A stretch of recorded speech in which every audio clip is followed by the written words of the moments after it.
And we start with actually registering to vote.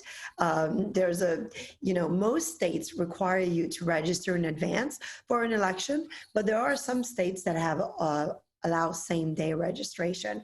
And this is where, the guide points you to a resource to find out, how to register. There's also a U.S. Election Assistance Commission, and USA.gov is actually kind of the official federal government resource to check the status of your registration and go from there. There's other organizations like vote.org. The SCIM 2020 actually has a very nice guide. And in the brief, there is a video published by USA.gov that's around check your voter registration, kind of walks you through the whole process.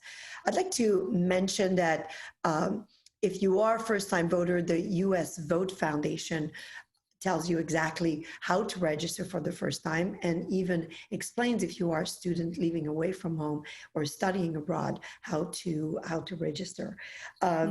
There's also the National Voter Registration Act of 1993 requires the states to provide individuals with the opportunity to register to vote at the same time that they apply for their driver's license or seek to renew a driver's license. So this is important for first-time voters, since many are an age to register to vote when they apply for the driver's license. So that's something to think about.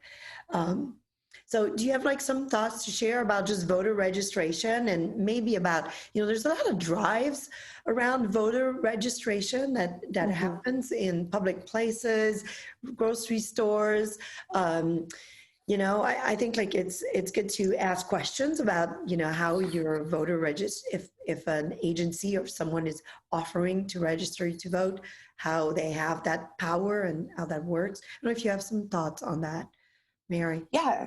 Yeah, definitely. I know we've seen a huge push to educate the public on how to register to vote and to make sure that you're checking your voter registration status. Just last week on the 22nd was National Voter Registration Day, which was a huge push by organizations all over the country trying to get people to register to vote on that day.